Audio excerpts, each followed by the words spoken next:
Ce programme vous est proposé par Sansa Studio en partenariat avec Skywood, la solution innovante et durable.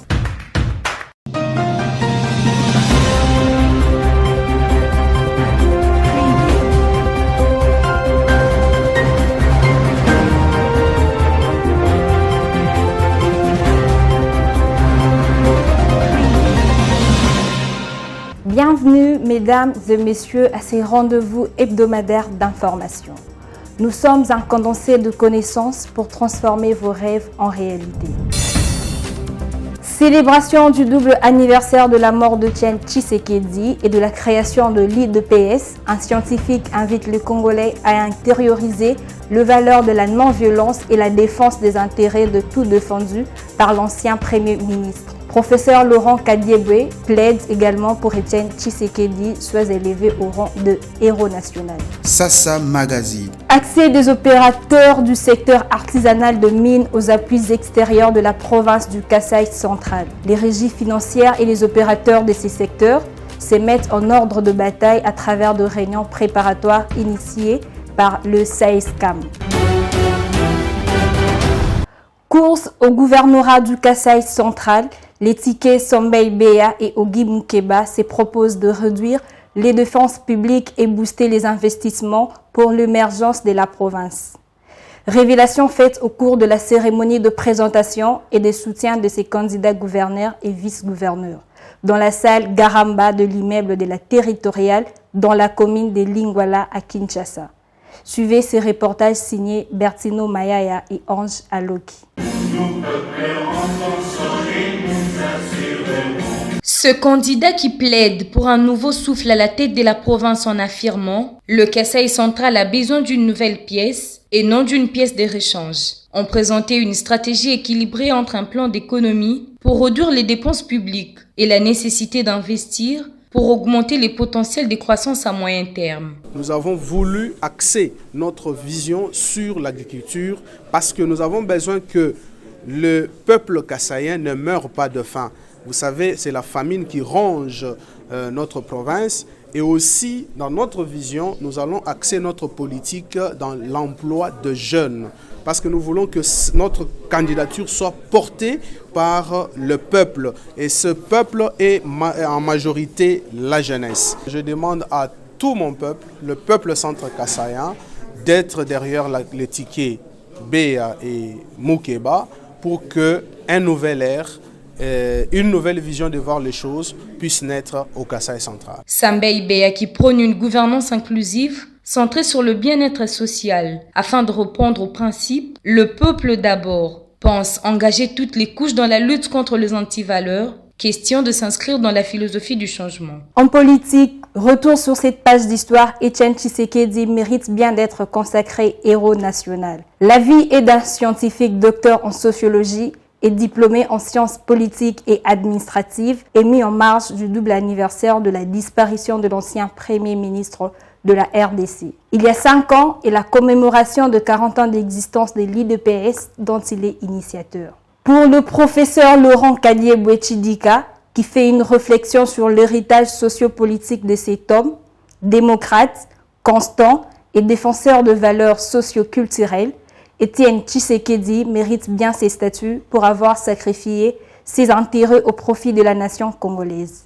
Suivez ici Laurent Kadiebwe, interrogé par Sasa Studio.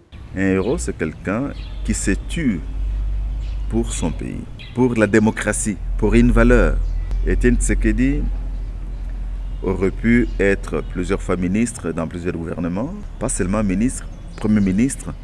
Il a refusé parce qu'il croyait à l'idéal démocratique, arrivé au pouvoir par les élections dans l'intérêt du peuple. Etienne Tshisekedi aurait pu vivre dans le luxe toute sa vie avec Mobutu, avec Kabila. Il a été plus d'une fois relégué dans son village, vivre dans des conditions extrêmement difficiles. Etienne Tshisekedi aurait pu vivre comme un pacha, comme un grand bourgeois. Il a refusé toutes ses faveurs pour vivre avec le peuple. Il s'est sacrifié. Il a sacrifié la vie de sa famille, de ses enfants.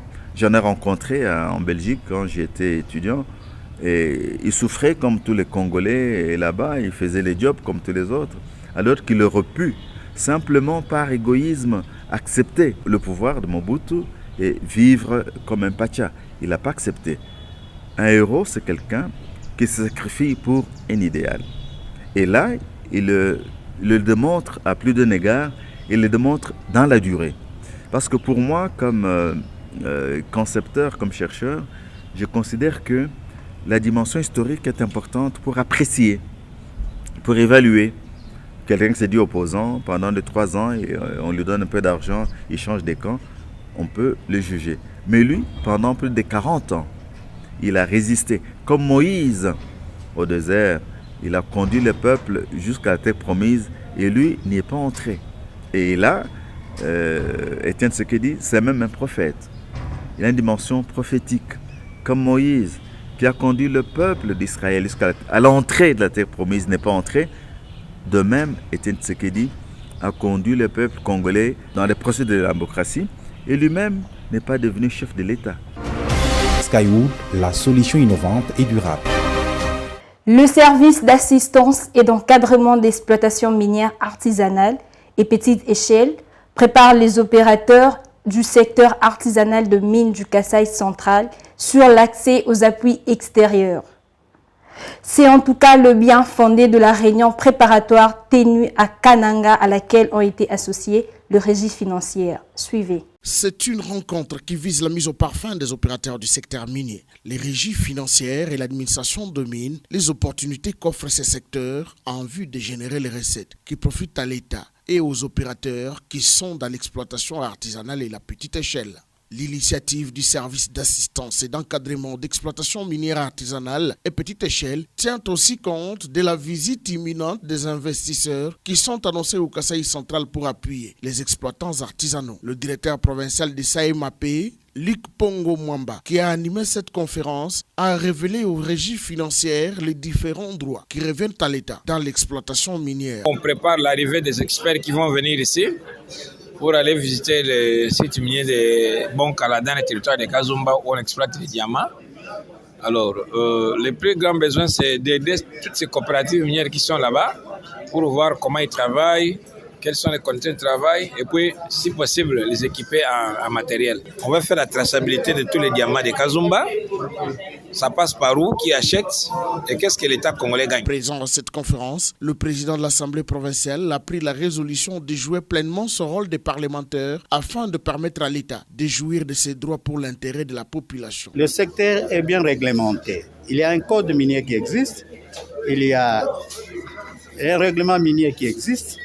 Et ce qui pose toujours problème dans notre pays, c'est toujours l'application des textes légaux. Au lieu de suivre le texte, les gens se comportent comme ils l'entendent eux-mêmes. Le représentant de la Direction générale des impôts et celui de la Direction générale des recettes administratives domaniales et des participations de GERAD ont fermement été outillés sur les rôles qu'ils jouent dans la perception des droits dus à l'État via leurs canaux. En ce mois de février 2022, la nouvelle société civile congolaise a totalisé 13 ans d'existence. Pour célébrer cet événement, des échanges autour de la citoyenneté responsables ont été organisés à Kananga. Passi Kabouya et Marlène Kankou pour le détail. C'est principalement à travers une conférence débat autour du thème « L'engagement et participation citoyenne, notre nombre, notre force » que ces échanges se sont déroulés.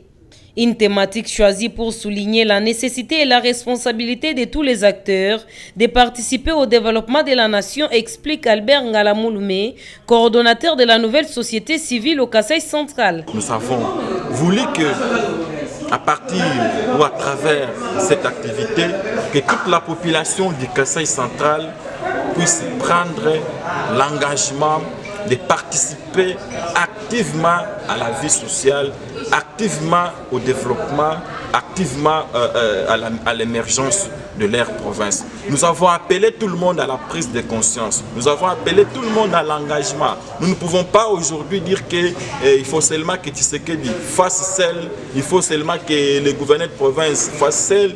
Nous devons tous nous mettre ensemble afin de faire développer, faire émerger notre province. Rappelons qu'une centaine de personnes a pris part à cette conférence organisée à l'église La Restauration. Skywood, la solution innovante et durable. La République démocratique du Congo vient de bénéficier d'un nouveau projet de financement de la Banque mondiale dénommé Encore.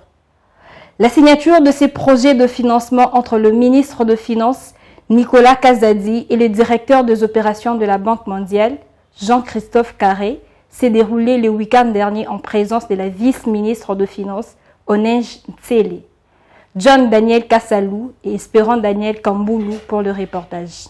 Des applaudissements. Il s'agit d'un projet évalué à 250 millions de dollars américains, dont 125 millions sous forme de dons et l'autre moitié comme crédit. Ce financement porte sur les projets d'amélioration du recouvrement de revenus et de gestion des dépenses en République démocratique du Congo. Selon le ministre des Finances, Nicolas Kazadi Kadima, qui a signé cet accord au nom du gouvernement congolais. Encore une nouvelle opportunité qui vient appuyer les efforts en cours sur la mobilisation des ressources pour des investissements productifs au profit des populations. Moi, je ne peux que me féliciter de cet accompagnement qui est total. Il n'y a rien à redire. On ne peut pas espérer mieux que ça en termes d'accompagnement pour aider notre pays à faire mieux. Nous sommes conscients que nous avons encore un défi à relever, celui de pouvoir dépenser, et dépenser bien, surtout en ce qui concerne la Banque mondiale, qui est le plus gros donateur multilatéral, partenaire multilatéral. Et donc, je peux vous rassurer que tout est en train d'être mis en œuvre pour que ça ne se passe plus comme avant. Nous pensons que l'accompagnement de ce projet va nous aider à apporter une transformation majeure. Les patrons des finances congolaises a aussi plaidé à l'occasion pour que les interventions de ces projets de financement soient également orientées vers les actions des réformes de la politique fiscale et au renforcement des capacités de gestion des administrations fiscales. Merci d'avoir été nombreux à suivre cette édition de Sasa Magazine. Mesdames et messieurs, bon week-end et l'info continue sur www.sasastudio.net.